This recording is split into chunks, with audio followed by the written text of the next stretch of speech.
AfriForum this afternoon, saying that it'll warn the international community about the threat to property rights in South Africa. Well, with me in studio is AfriForum's Ernest Roux. Thank you so much for your time this afternoon, Mr. Roux. Thank you.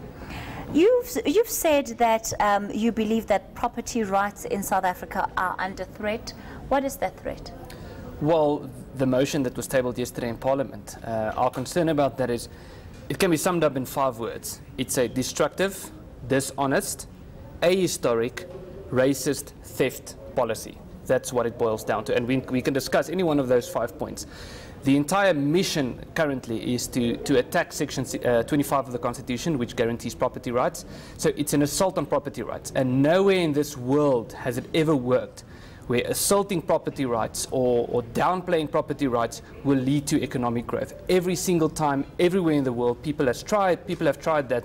It has always resulted in an economic decline. Why do you feel that it is an attack on property rights?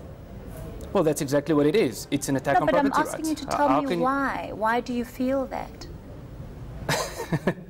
Well, because the point is to change the property rights clause in the Constitution that says that everyone has the right to own private property, and that property shouldn't be deprived from you without proper compensation, unless it's in public interest.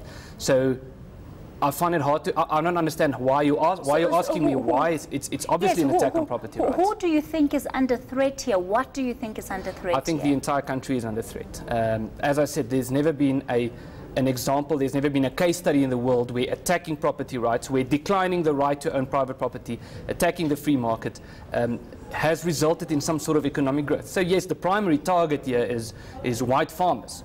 But who will be targeted, who will be disadvantaged by this? Everyone. I think poor people will be disadvantaged most, and I think that's part of the problem here, and that's why we say it's also a racist policy, because the ANC and the EFF are so determined to hurt white people that they would rather have black people be poorer, provided that white people are less rich. This is what it's about. It's about taking property that belongs to white people, redistributing it, not to black people, but to the state, which once again has never worked anywhere in the world, and then having the state act as a so-called custodian. I mean, it's ridiculous. It's a socialist. It's more than a socialist policy. It's a communist policy. And we can look at what happened in the USSR. We can look at what happened in China under Mao Zedong's Great Leap Forward. We can look at what happened in Venezuela, Zimbabwe, North Korea. We can go through the whole list. Nowhere has this worked. Every single time someone has done this, it's resulted in depression, it's resulted in severe poverty, it's resulted in conflict and in people dying in the streets. You've spoken about the impact you believe this will have on white farmers, because it's essentially, in your words, taking from them and giving back to the state. No, not giving back. Are you having any appreciation for how this land came into the hands of those farmers? Yeah, and that's why I say the policy is ahistoric. It's dishonest about the history in South Africa. South Africa's history, the history of land ownership in South Africa is a very complex history. The perception that we are fed is this brutal farmer stereotype. If you are white and you own land, it must have been because you've stolen it from someone. That's simply false. There are cases where that has happened, yes. And those were, I would say, in the minority of cases. And that's why we have a land claims process. And people have filed land claims and people have succeeded with those land claims. But ironically enough, 93% of people who have went through the effort to file land claims have said they would rather have money than land. So this notion that there's a hunger for land is also false. It's a much more complex issue than you're allowing yourself to see, Ernest. In what people way? are not just, we've just gone to Spamandla Goke, who's given us multiple reasons for why people opt for money instead of actually taking the land, but that's not what's up for discussion. Other figures as well. That's not what's up for discussion here. What you are saying is that you feel that this amendment is a threat to the country. In fact, you're going as far as embarking on an international campaign to call for some form of disinvestment in South Africa if the government goes ahead with this. Well, that's the better alternative. It's either some sort of a campaign to put pressure on South Africa through disinvestment to stop this policy, or to stand back and have this policy implemented, and then we can all feel what it was like to live in China in 1960. That's what the end result will be if the policy is implemented. And this whole thing about we're going to expropriate land, we're going to have this assault on private property without damaging the economy, that's like saying we're going to aggressively expand KFC, but no chickens will be harmed in the process. It's fallacious. Help me here. How do you see this process unfolding? You know, because you do seem to be in a state of panic and anxiety. How are you perceiving what the next steps will be? Well, what the next step will be is that there will be a study, there's a committee that will investigate this. Yes, beyond the work that Parliament has to do, because for all intents and purposes, that review committee will come back and, you know, if the amendment goes through in the Constitutional Court, what are you afraid of? Well, what we are afraid of is the extreme level of cognitive dissonance within the AFC. It's called the cargo effect. The cargo effect means if you have all these elaborate goals and plans, you have something wonderful that you want to achieve, and you have all these plans, but there's absolutely zero connection between your plan and the goal. This is exactly what this is. The goal is prosperity for everyone. The plan is something that will result in the exact opposite. I think it's beyond prosperity. It's about giving people what's duly theirs. So what that's where the ahistoristic comes in. It's not that simple. Let me give you an example.